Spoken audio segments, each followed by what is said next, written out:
नमस्कार। बायजूस आईएएस हिंदी में आपका स्वागत है। प्रस्तुत है दैनिक समाचार विश्लेषण। सत्र के विषय आपके समक्ष हैं। आज के सत्र में हम चर्चा करेंगे भारत में भूस्खलन, कोविड-19 और शहरी रोजगार योजना, कोविड-19 और बूस्टर डोज तथा उपभोक्ता संरक्षण अधिनियम और उपभोक्ता विवाद निवारण फोरम पर। सत्र के अंत में हम मुख्य परीक्षा अभ्यास प्रश्न की चर्चा करेंगे, जिससे संबंधित उत्तर संरचना भी हम आपको देंगे। तो चलिए शुरू करते हैं। सबसे पहले आलेख आपके समक्ष हैं। इन्हें पेज नंबर 1 और पेज नंबर 10 से लिया गया है और इसका संबंध जीएस पेपर 3 में आपदा प्रबंधन से है। इसमें हम चर्चा करने जा रहे हैं भूस्खलन, विशेष रूप से भारत में भूस्खलन की स्थिति पर। हाल ही में भारी बारिश के चलते देश के कई हिस्सों में भूस्खलन की घटनाएं देखी गई हैं और हिमाचल प्रदेश का किन्नौर इसका हालिया उदाहरण है, जहां पर भूस्खलन के चलते 10 से अधिक लोगों की दुखद मृत्यु देखी गई है और 60 से अधिक लोग अभी भी लापता हैं। हाल के समय में हम जिस तरीके से भूस्खलन की घटनाओं में लगातार वृद्धि देख रहे हैं, उसके संदर्भ में हमें इससे संबंधित घटनाओं को समझने की आवश्यकता है। सबसे पहले तो हम इस बात को समझने का प्रयास करेंगे कि जब हम बात करते हैं भूस्खलन, जिसे अंग्रेजी में लैंडस्लाइड कहा जाता है, वह क्या होता है और इसके प्रमुख कारण क्या हैं। भूस्खलन यानी लैंडस्लाइड को हम एक ऐसी घटना के रूप में परिभाषित करते हैं जिसमें एक ढलान के सहारे नीचे की ओर चट्टान, मलबा या मिट्टी के द्रव्यमान की गति देखी जाती है। यानी लैंडस्लाइड में हम ढलान के सहारे मिट्टी या चट्टानों के ऊपर से नीचे गिरने की घटना को देखते हैं, जिसके संदर्भ में विविध कारणों की व्याख्या की जाती है। भूस्खलन को बड़े पैमाने पर अपरदन या मास वेस्टिंग के एक प्रकार के रूप में देखा जाता है, जो गुरुत्वाकर्षण के प्रत्यक्ष प्रभाव के तहत मिट्टी और चट्टान के किसी भी ढलान की दिशा में गति को दर्शाता है। जैसा कि आप इस चित्र में देख सकते हैं, ये जो भूस्खलन की ढलान गति होती है, वह कई तरीके से ढलान को शामिल करता है, जिसमें फॉल, टॉपल, स्लाइड या फिसलना, फैलना या स्प्रेड होना या फिर प्रवाह यानी फ्लो इसमें देखा जाता है, जिसमें चट्टाने या फिर मलबा गुरुत्वाकर्षण की दिशा में ऊपर से नीचे की ओर ढलान के सहारे गति करते देखे जाते हैं। जब हम भारत की बात करते हैं तो इसमें सामान्य तौर पर हम मड फ्लो और रॉक फॉल्स के उदाहरण देखते हैं। मड फ्लो के तहत मुख्य रूप से मिट्टी के रूप में मलबे का प्रवाह देखा जाता है और रॉक फॉल्स के तहत बड़ी बड़ी चट्टानों को ढलान के सहारे गिरते हुए देखा जाता है। भूस्खलन के जब कारणों की बात की जाती है तो वह कई रूपों में व्याख्यायित किया जा सकता है। सामान्य रूप से ढलान के नीचे की ओर की गति यानी भूस्खलन तब देखा जाता है जब किसी ढलान की रचना करने वाली पृथ्वी सामग्री की ताकत नीचे की ओर कार्य करने वाले बल की तुलना में कम हो जाती है। यानी जब किसी ढलान की मिट्टी इतनी कमजोर हो जाए कि वह अपने स्थान पर स्थिर न रह पाए, तब वह गुरुत्वाकर्षण के चलते नीचे बहती चलती आती है और इसके चलते हम व्यापक आपदा को देख सकते हैं। इस प्रकार के कारकों में हम उन कारकों की भी व्याख्या कर सकते हैं जो इस तरीके के नीचे की ओर की गति के प्रभाव को बढ़ाएं और ढलान की ताकत को कम करने में योगदान करें। इस प्रकार के कारकों में हम वर्षा की भूमिका को देख सकते हैं, हिमपात की भूमिका को देख सकते हैं, जल स्तर में परिवर्तन की भूमिका को देख सकते हैं, धारा अपरदन की व्याख्या कर सकते हैं, भूजल में परिवर्तन के कारक को बता सकते हैं। साथ ही साथ कभी कभी भूकंप, ज्वालामुखी की गतिविधि और मानवीय गतिविधियों आदि के चलते भी ढलानों में भूस्खलन की प्रक्रिया को देखा जाता है। मुख्य रूप से भूकंप के झटके और अन्य कारकों के चलते हम विविध प्रकार की घटनाओं को देखते हैं और भूकंप आदि के चलते तो जल अथवा समुद्र के नीचे भी भूस्खलन को प्रेरणा मिलती है, जिसे हम सबमरीन भूस्खलन के रूप में जानते हैं। इस प्रकार का समुद्र के अंदर होने वाला भूस्खलन कभी कभी सुनामी का कारण भी बनता है, जो तटीय क्षेत्रों में व्यापक नुकसान करा सकता है। मूल रूप से जब हम भूस्खलन के कारकों की बात करते हैं तो इसमें 3 महत्वपूर्ण कारकों की व्याख्या की जाती है, जिसमें भूविज्ञान, आकृति विज्ञान और मानव गतिविधि को सबसे ज्यादा महत्वपूर्ण माना जाता है। भूविज्ञान की जब हम बात करते हैं तो इसमें सामग्री की विशेषताओं को संदर्भित किया जाता है, जिसके तहत पृथ्वी की चट्टानों को शामिल किया जाता है, जिसमें पृथ्वी की चट्टानें कमजोर या खंडित हो सकती हैं या फिर उनकी अलग अलग परतों में अलग अलग ताकत और कठोरता होती है, जिसके चलते वह पानी आदि के प्रभाव में तेजी से ढलान की ओर बहती हैं और भूस्खलन का कारण बन जाती हैं। इसी प्रकार से आकृति विज्ञान की भूमिका भी भूस्खलन में देखी जाती है, जिसके तहत भूमि की संरचना पर ध्यान दिया जाता है, क्योंकि यह देखा जाता है कि ऐसी भूमि जिसमें वनस्पति का नुकसान हो या फिर ऐसी भूमि जिसमें वनीकरण नहीं होता है, ऐसी भूमि में भूस्खलन की गतिविधि अधिक देखी जाती है। आपको याद रखना है कि किसी भी पठारी अथवा पहाड़ी क्षेत्र में ढलानों के सहारे जो हम वनीकरण देखते हैं, उसकी जड़ें उसकी मिट्टी को काफी कठोरता से पकड़ के रखती हैं और यदि इस वनीकरण को हटा दिया जाए तो वह मिट्टी पूर्ण रूप से खुल जाती है, जो विविध प्रकार के अपर्दन के कारकों के प्रभाव में आकर अंततः भूस्खलन का कारण बन सकती है। वर्तमान में इस प्रकार की गतिविधियों को बढ़ाए जाने के लिए मानव गतिविधि को सबसे ज्यादा जिम्मेदार ठहराया जा रहा है। इसके पीछे बहुत बड़ा कारण यह है कि मानव ने जिस प्रकार से ढलान के क्षेत्रों में कृषि करना प्रारंभ किया है, मुख्य रूप से पहाड़ों को वनों से रहित किया है, उसके चलते बड़ी मात्रा में भूस्खलन की घटनाएं देखी जाती हैं। हमें याद रखना है कि किस प्रकार से वनस्पति मिट्टी को थामे रहती है और पेड़, झाड़ियां और अन्य पौधों की जड़ प्रणाली के बिना भूमि के खिसकने की संभावना सबसे ज्यादा होती है। किंतु मानव गतिविधियों के चलते कृषि और निर्माण के कार्यों को काफी बढ़ावा दिया गया है। इसके चलते समय समय पर पहाड़ों आदि को तोड़ा जाता है, ढलानों आदि क्षेत्रों में निर्माण किए जाते हैं, जो भूस्खलन के जोखिम को काफी अधिक बढ़ा देते हैं। यदि हम भूस्खलन के क्षेत्र के विषय में बात करें तो मुख्य रूप से महाद्वीपों के दृष्टिकोण से एशिया को भूस्खलन के चलते सबसे ज्यादा नुकसान होता है और उसमें भी दक्षिण एशियाई राष्ट्र सबसे ज्यादा पीड़ित हैं और भारत भी भूस्खलन से सबसे ज्यादा प्रभावित राष्ट्रों में माना जाता है। इसमें मुख्य रूप से भारत के हिमालय का क्षेत्र और पश्चिमी घाट का क्षेत्र सबसे ज्यादा सुभेद्य माना जाता है,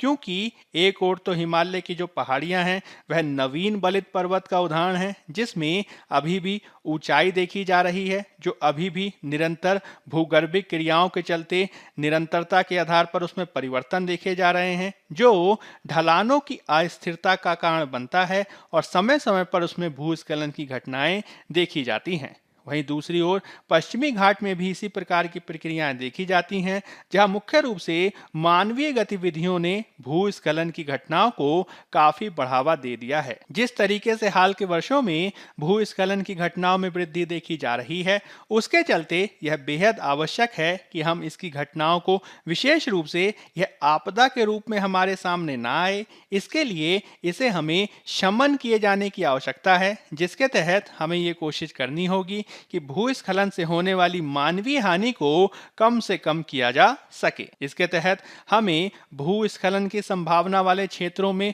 जो अवैध प्रकार के निर्माण और अन्य प्रकार की विकासात्मक गतिविधियां होती हैं, उन पर प्रतिबंध लगाए जाने की जरूरत है और विशेष रूप से जब हम कृषि प्रणाली को आगे बढ़ाते हैं तो इसे ऐसे ही क्षेत्रों तक सीमित रखा जाना चाहिए जहां पे भूस्खलन की घटनाएं नहीं के बराबर होती हैं। इसके तहत जो उच्च सुभेद्यता वाले क्षेत्र हैं, वहां पर बड़ी बस्तियों के विकास पर नियंत्रण लगाया जाना चाहिए और विशेष रूप से जल के प्रवाह के संदर्भ में हमें काफी प्रबंधन करने की आवश्यकता है, क्योंकि यदि किसी प्रकार के प्राकृतिक जल के प्रवाह को रोका जाएगा तो वह अंततः क्षेत्र और ढलान को ही कमजोर करता है और इस रूप में भूस्खलन की घटनाओं में वृद्धि देखी जा सकती है। इसके लिए पूर्वोत्तर पहाड़ी क्षेत्र आदि में भी हमें सीढ़ीदार प्रकार की खेती को प्रोत्साहित करना चाहिए, क्योंकि इससे भूस्खलन और मृदा अपरदन की घटनाओं में कमी लाई जा सकती है। इसके अलावा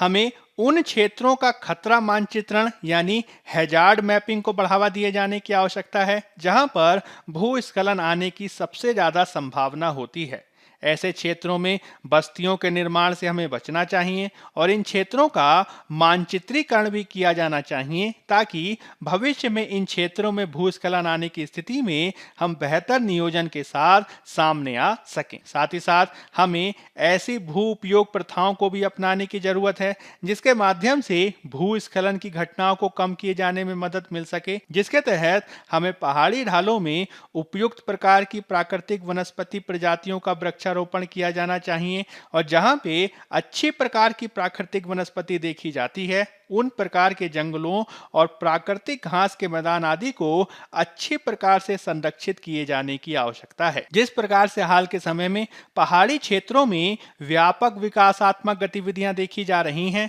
उनका हमें विस्तृत अध्ययन करना होगा और समीक्षा के पश्चात ही किसी क्षेत्र विशेष में हमें विकासात्मक गतिविधि को प्रारंभ किया जाना चाहिए। इसके तहत हमें सड़कों, सिंचाई की नहरों आदि का भी देखभाल किया जाना चाहिए और इस प्रकार से हमें कोशिश करनी चाहिए कि वे किसी भी रूप में प्राकृतिक जल निकासी में रुकावट का कारक ना बने, क्योंकि इस प्रकार का जल आगे चलकर भूस्खलन की घटना को बढ़ावा दे सकता है। साथ ही साथ हमें हैजार्ड मैपिंग या फिर रिस्क मैपिंग के आधार पर इस तरीके की कोशिश करनी चाहिए कि भूस्खलन वाले प्रभावित क्षेत्रों की पहचान की जा सके और वहां पर आवासन से बचे जाने के साथ ही अनियमित प्रकार का विकासात्मक कार्य नहीं किया जाना चाहिए। साथ ही साथ हमें ढलान के संदर्भ में भी इस बात को ध्यान में रखा जाना चाहिए कि एक निश्चित डिग्री से अधिक क्षेत्रों में हम भवनों का निर्माण ना करें, क्योंकि भूस्खलन आने की स्थिति में ऐसे क्षेत्रों में आपदा आने का सबसे ज्यादा खतरा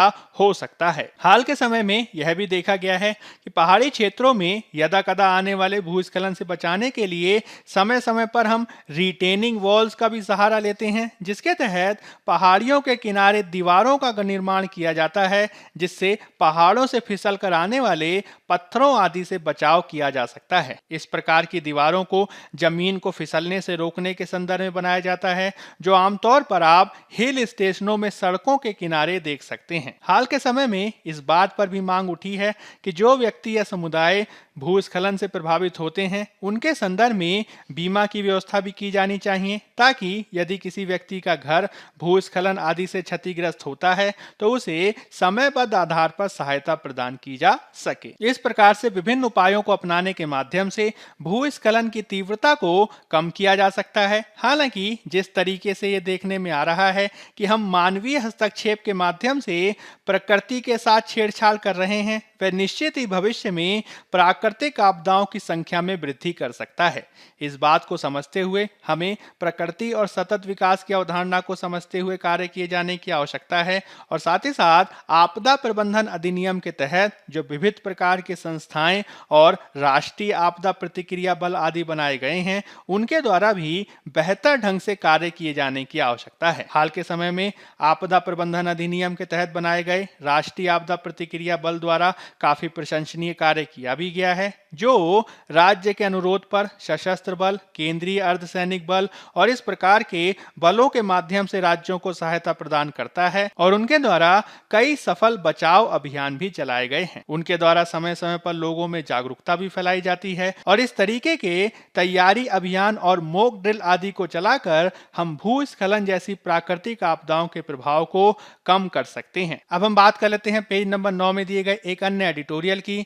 जिसका संबंध जीएस पेपर 3 में अर्थव्यवस्था से है। यह संदर्भित है कोविड-19 और शहरी रोजगार योजना से। पिछले 2 सालों में हम कोरोना महामारी की भयावहता को विश्व स्तर पर देख रहे हैं, जिसके चलते न केवल 30 लाख से अधिक लोगों की दुखद मृत्यु देखी गई है, अपितु लोगों के समक्ष आजीविका का संकट भी पैदा हो गया है। इसकी पुष्टि अंतर्राष्ट्रीय मुद्रा कोष के विश्व आर्थिक आउटलुक रिपोर्ट से भी होती है, जिसके आंकड़ों के अनुसार अप्रैल 2021 तक चीन को छोड़कर लगभग सभी देशों में आर्थिक गतिविधियों में संकुचन देखा गया है। वैश्विक स्तर पर कोरोना के चलते जो वैश्विक जीडीपी है उसमें 3.3% का संकुचन देखा गया है और अमेरिका, ब्राजील, जापान, कनाडा और यूरोपीय क्षेत्र आदि में भी 3.5 से 7% तक जीडीपी संकुचन देखा गया है। भारत में भी इस साल 8% का जीडीपी संकुचन देखा गया है। हालांकि इसके विपरीत चीन ने 2.3% की सकारात्मक वृद्धि दर को हासिल किया है। इसके बावजूद अंतर्राष्ट्रीय आंकड़े बताते हैं कि इस काल में लगभग 95 बिलियन लोग गरीबी की चरम स्थितियों में निवास कर रहे हैं, जो काफी चिंता का विषय है। हमें यह भी ध्यान रखना होगा कि इसी काल में विश्व स्तर पर बेरोजगारी दर भी बढ़ी है, जो दुनिया के सभी देशों में अलग अलग प्रकार की देखी जा रही है। जैसे कि यूरो क्षेत्र, अमेरिका और कनाडा में बेरोजगारी दर को क्रमशः 7.1%, 8.1% और 9.6% देखा जा रहा है और स्पेन, ग्रीस, तुर्की, फिलीपींस जैसे देशों में तो बेरोजगारी दर 2 अंकों में देखी गई है। भारत में भी हम बेरोजगारी दर की भयावहता को देख सकते हैं, जिसकी पुष्टि centre for monitoring Indian economy के आंकड़ों से होती है, जिसके अनुसार भारत में अप्रैल 2020 में बेरोजगारी दर 23.5% तक पहुंच गई थी। हालांकि आगे चलकर इसमें कमी देखी गई। इसके बावजूद फरवरी 2021 में यह लगभग 7% तक बनी हुई है, जो काफी चिंता का विषय है। सरकारों के द्वारा कोरोना महामारी से जनित इस प्रकार के आर्थिक संकट का सामना किए जाने के दृष्टिकोण से विविध प्रकार की सहायता को भी सामने लाया गया है, जिसके तहत अर्थव्यवस्था को सहायता दिए जाने के दृष्टिकोण से सेक्टोरल अप्रोच पर कार्य किया जाता है। इसके तहत क्षेत्र विशेष सहायता दी जाती है, जिसमें कृषि क्षेत्र, उद्योग क्षेत्र और सेवा क्षेत्र आदि को सहायता दिए जाने का प्रावधान किया जाता है। हालांकि विशेषज्ञों का ये कहना है कि वर्तमान में हमें इस संकट का निवारण किए जाने के दृष्टिकोण से इसे शहरी और ग्रामीण दृष्टिकोण से भी देखे जाने की आवश्यकता है। विशेष रूप से कोरोना काल के विध्वंस से लोगों को बचाने के लिए सबसे पहले लोगों को रोजगार दिए जाने की आवश्यकता है। इस प्रकार के रोजगार को भी एक समग्र रणनीति के आधार पर दिए जाने की आवश्यकता है, जिसमें सरकारों द्वारा एक निश्चित गारंटी आधारित रोजगार सहायता को दिए जाने की आवश्यकता है। ग्रामीण क्षेत्रों में मनरेगा इसका सबसे अच्छा उदाहरण है, जिसके द्वारा गारंटी युक्त रोजगार दिया जाता है। हालांकि शहरी क्षेत्रों में इस प्रकार की योजना का अभाव है। यूं तो शहरों में सरकार द्वारा राष्ट्रीय शहरी आजीविका मिशन चलाया गया है, जिसके माध्यम से स्वरोजगार के द्वारा क्षमता और कौशल उन्नयन का प्रयास किया जाता है और साथ ही साथ क्रेडिट सहायता के माध्यम से रोजगार सहायता दी जाती है। किंतु इसमें गारंटी युक्त मजदूरी रोजगार सहायता का प्रावधान शामिल नहीं है, जिसे लागू किए जाने की आवश्यकता है। यदि हम मनरेगा की बात करें तो इसे कहा जाता है Mahatma Gandhi national rural employment guarantee act 2005, जिसे हिंदी में महात्मा गांधी राष्ट्रीय ग्रामीण रोजगार गारंटी अधिनियम, जिसे शॉर्ट में मनरेगा के नाम से जाना जाता है। यह दुनिया के सबसे बड़े रोजगार गारंटी कार्यक्रमों में से एक है, जिसके माध्यम से 100 दिनों के रोजगार की गारंटी को ग्रामीण क्षेत्र में प्रदान करना है। इस अधिनियम का उद्देश्य अधिकार आधारित ढांचे के माध्यम से गरीबी के कारणों को संबोधित करते हुए काम के कानूनी अधिकार को लागू करना है। साथ ही साथ इसके माध्यम से कोशिश की जाती है कि इसकी जो लाभार्थी हों उनमें 1/3 कम से कम महिलाएं होनी चाहिए और सभी को वैधानिक न्यूनतम मजदूरी देने का प्रयास किया जाता है। इसके तहत मांग के आधार पर योजना को चलाया जाता है, जिसके अंतर्गत मांगे जाने पर 15 दिन के भीतर काम का गारंटी युक्त अधिकार दिया जाता है, जिसके विफल होने पर बेरोजगारी भत्ता दिए जाने का भी प्रावधान है। ग्रामीण क्षेत्रों में इसके माध्यम से विकेंद्रीकरण को भी बढ़ावा दिया गया है, जिसके तहत मनरेगा की योजना बनाने और इसके संदर्भ में कामों को लागू किए जाने में पंचायती राज संस्थाओं की महत्वपूर्ण भूमिका होती है, जिसके तहत मनरेगा के तहत जिस प्रकार के कार्य किए जाते हैं उनमें कम से कम 50% कार्यों को ग्राम सभाओं द्वारा ही अनुमोदित किया जाता है। कोरोना काल में हम प्रवास के संदर्भ में एक नवीन ही प्रकार की प्रवृत्ति को देख रहे हैं, जिसके तहत लोगों द्वारा संकट की स्थिति में शहर छोड़कर गांव की तरफ जाने का उदाहरण देखा गया है। शहरों से यदि हमें इस प्रकार के प्रवास को रोकना है तो निश्चित ही मनरेगा के समान ही हमें शहरी रोजगार योजना को भी प्रारंभ किए जाने की आवश्यकता है। हाल के समय में कुछ राज्यों ने इस प्रकार की योजना को प्रारंभ भी किया है, जिसमें हिमाचल प्रदेश की मुख्यमंत्री शहरी आजीविका गारंटी योजना सबसे ज्यादा महत्वपूर्ण है। इसके माध्यम से अकुशल रोजगार करने के इच्छुक व्यक्ति को 120 दिन का गारंटी युक्त मजदूरी रोजगार दिए जाने का प्रावधान किया गया है और साथ ही साथ उसे न्यूनतम मजदूरी दर भी दिया जाना प्रस्तावित है। इसके तहत शहरी स्थानीय निकायों में निवास करने वाले किसी भी घर के वयस्क व्यक्ति को जिसकी आयु 65 साल से कम हो कार्य दिया जाएगा, जिसके तहत या तो उसको गैर कुशल रोजगार सहायता दी जाएगी या फिर उसे स्वच्छता आदि कार्यों में लगाया जा सकता है। इसके माध्यम से उसे एक जॉब कार्ड भी दिया जाएगा और 15 दिन के भीतर यदि रोजगार सहायता उसे प्राप्त नहीं होती है तो उसे प्रतिदिन 75 रुपए क्षतिपूर्ति भी प्रदान किए जाने का प्रावधान है। अनेक बार इस प्रकार की योजनाओं को चलाए जाने के संदर्भ में विशेष रूप से कोरोना काल में तर्क दिया जाता है कि सरकारों के पास फंड की कमी है, किंतु हिमाचल प्रदेश सरकार द्वारा इसका निवारण किए जाने के लिए केंद्रीय वित्त आयोग द्वारा शहरी स्थानीय निकायों को प्रदान किए गए फंड का प्रयोग किया गया है और इस प्रकार से धन की कमी का समाधान किए जाने का प्रयास किया गया है। विशेषज्ञों के अनुसार हमें इस प्रकार की शहरी रोजगार योजना को एक उदाहरण के रूप में लिए जाने की आवश्यकता है, क्योंकि एक साल के भीतर ही इसके द्वारा लगभग 2.5 लाख रोजगार दिवस सृजित किए गए हैं और इसका लाभ शहरों में निवास करने वाले लगभग 3% घरों को देखा गया है। हिमाचल प्रदेश के उदाहरण को ध्यान में रखते हुए शहरी क्षेत्रों में हमें इस प्रकार की शहरी रोजगार योजना को अखिल भारतीय स्तर पर लागू किए जाने की आवश्यकता है, किंतु हमें ग्रामीण क्षेत्रों के विपरीत इसमें कुछ नवीन परिवर्तनों को भी शामिल किए जाने की आवश्यकता है। जैसे कि फंड की कमी को पूरा करने के लिए हमें केंद्रीय वित्त आयोग द्वारा शहरी निकायों को प्रदान किए जाने वाले फंड का प्रयोग कर सकते हैं। इसके अलावा केंद्र और राज्य दोनों के फंडों का पूल कर सकते हैं और इसके आधार पर फंड की व्यवस्था की जा सकती है। हमें यह भी करना होगा कि शहरी क्षेत्रों की महंगाई को देखते हुए हमें ग्रामीण क्षेत्रों से ज्यादा मजदूरी वहां देनी होगी और शहरी क्षेत्रों में परिसंपत्ति निर्माण के साथ ही सर्विस डिलीवरी जैसे नवीन सेवाओं पर भी ज्यादा बल दिए जाने की आवश्यकता है। आर्थिक विश्लेषकों का मानना है कि यदि इस प्रकार की स्कीम को शहरी क्षेत्रों में चलाया जाता है तो वह एक प्रकार की आर्थिक वैक्सीन के समान हो सकती है, जिसके द्वारा लोगों को बेरोजगारी से बचाया जा सकता है। इस प्रकार से इसके अनेक लाभ हैं, जिनको समझते हुए ही हमें इसके संदर्भ में अखिल भारतीय स्तर पर प्रयासों को किए जाने की आवश्यकता है। अब हम बात कर लेते हैं पेज नंबर 8 में दिए गए एक अन्य एडिटोरियल की, जिसका संबंध जीएस पेपर 2 में स्वास्थ्य क्षेत्र से है। इसमें हम बात करेंगे कोविड-19 और बूस्टर डोज पर। अंतर्राष्ट्रीय स्तर पर वैक्सीन के निर्माण को अनेक प्रकार से संचालित किया जाता है। सामान्य तौर पर जब वैक्सीन का निर्माण किया जाता है तो इसमें बीमारी फैलाने वाले वायरस या बैक्टीरिया के प्रति हमारे शरीर में जो प्रतिक्रिया होती है उसके आधार पर ही वैक्सीन का निर्माण किया जाता है। इसके तहत सामान्य तौर पर यह देखा जाता है कि जब भी हमारे शरीर में कोई रोगाणु प्रवेश करता है तो उसके खिलाफ हमारा प्रतिरक्षा तंत्र सक्रिय हो जाता है और इस प्रकार के रोगाणु के विरुद्ध एंटीबॉडीज का निर्माण किया जाता है, जो अंततः उस बीमारी को समाप्त कर देते हैं। हमारे शरीर के भीतर होने वाले इसी प्रकार की प्रतिक्रिया को ध्यान में रखते हुए ही वैक्सीनों का निर्माण किया जाता है, जिसके तहत शरीर में बीमारी फैलाने वाले बैक्टीरिया या वायरस के प्रति एंटीबॉडी का निर्माण किए जाने के लिए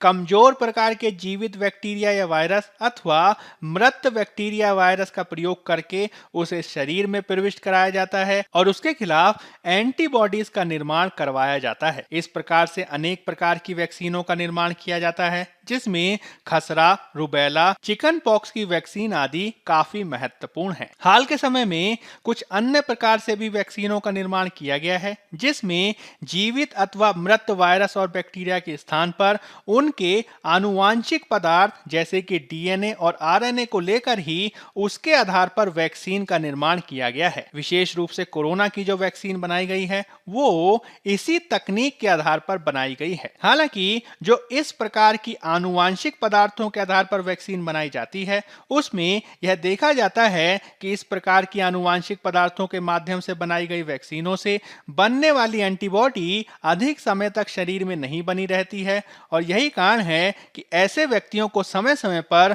बूस्टर डोज दी जाती है ताकि उनके शरीर में एंटीबॉडी के निर्माण को और आगे बढ़ाया जा सके। इसके संदर्भ में व्यक्तियों को सामान्य तौर पर 1 साल पश्चात अथवा विविध समय कालों में बूस्टर डोज को दिया जाता है और अंतर्राष्ट्रीय स्तर पर कोरोना वैक्सीन को जिस प्रकार से सिंगल डोज या डबल डोज में लगाया जा रहा है, विशेषज्ञों का यह मानना है कि दोनों डोज लेने के बाद लगभग 1 साल बाद उनकी एंटीबॉडी बढ़ाए जाने के दृष्टिकोण से बूस्टर डोज को दिया जाना भी अनिवार्य हो गया है। वैज्ञानिकों का यह कहना है कि यदि कोरोना वायरस की महामारी इसी प्रकार से लगातार जारी रहती है तो आगे आने वाले समय में लोगों को कोरोना वैक्सीन की बूस्टर डोज को भी दिए जाने की आवश्यकता होगी जिसे हम 1 साल के बाद दे सकते हैं। अमेरिका और इजराइल आदि देशों में तो इसके लिए कार्य प्रारंभ भी कर दिया गया है और भारत में भी हमें इसके लिए कार्य को प्रारंभ किए जाने की आवश्यकता है। इसके लिए हमें ये करना होगा कि सबसे पहले तो हमें अधिकांश जनसंख्या को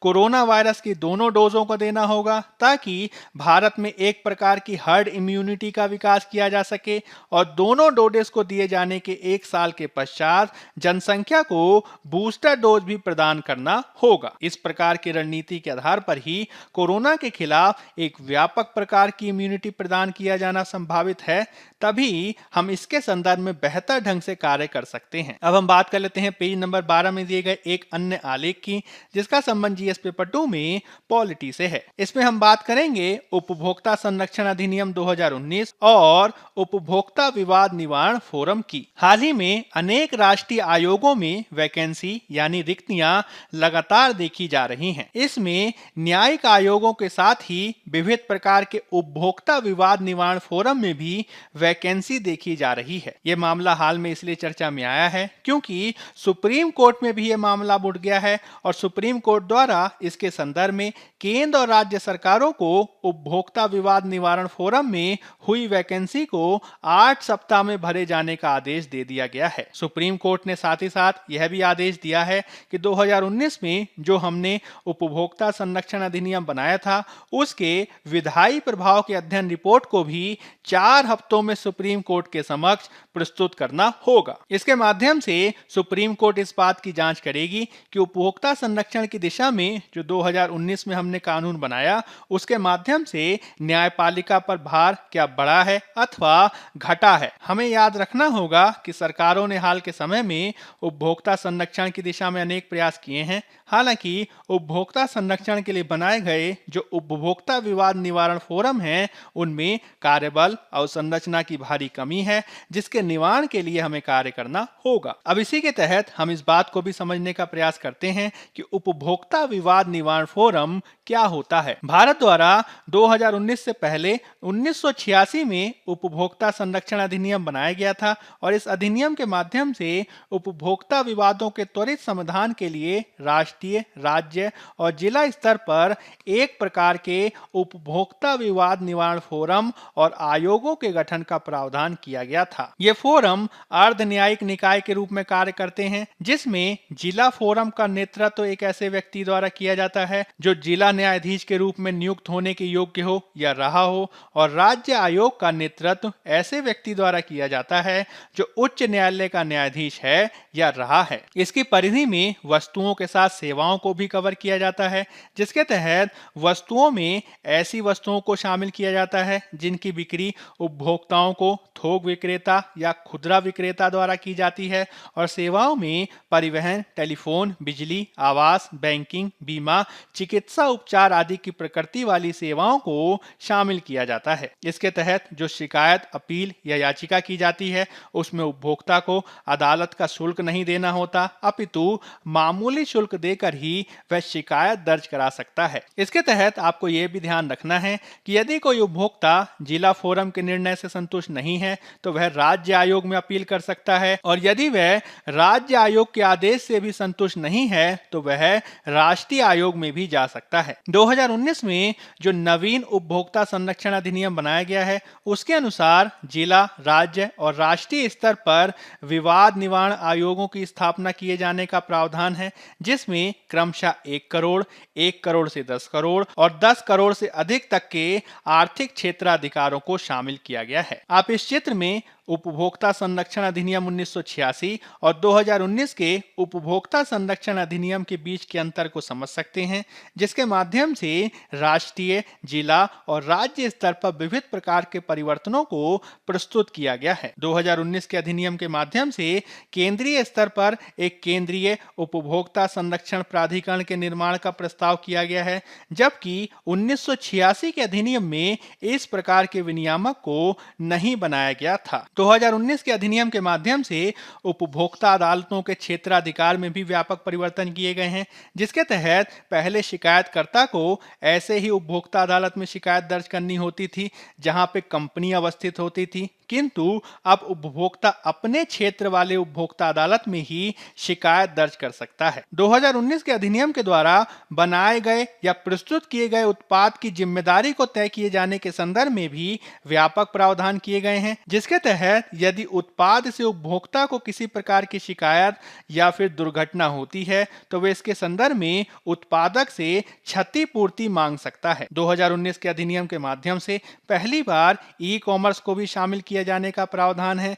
और साथ ही साथ विवादों का निस्तारण किए जाने के संदर्भ में मध्यस्थता के प्रावधान को भी किया गया है। अब हम मुख्य परीक्षा अभ्यास प्रश्न की चर्चा कर लेते हैं। पहला प्रश्न है, भूस्खलन सिर्फ एक प्राकृतिक घटना से कहीं अधिक है। भारत में भूस्खलन घटनाओं की पृष्ठभूमि में चर्चा करें तथा इनके शमन उपायों को भी स्पष्ट करें। 15 अंक 250 शब्द। दूसरा प्रश्न है, मनरेगा के समान मजदूरी रोजगार आधारित राष्ट्रीय शहरी आजीविका योजना तैयार करने का समय आ गया है, चर्चा करें। 15 अंक 250 शब्द। पहले उत्तर की संरचना की भूमिका में आप भूस्खलन का सामान्य परिचय देंगे और इसके मुख्य भाग में आप भूस्खलन के प्राकृतिक कारकों की व्याख्या करेंगे। इसके बाद आप भूस्खलन के लिए उत्तरदायी मानव निर्मित कारकों का भी उल्लेख करेंगे और भूस्खलन आपदा को कम करने के उपायों की भी चर्चा करेंगे। अंत में आप एक उपयुक्त सकारात्मक निष्कर्ष प्रस्तुत करेंगे और इस रूप में आपका उत्तर पूर्ण होगा। दूसरे उत्तर की संरचना की भूमिका में आप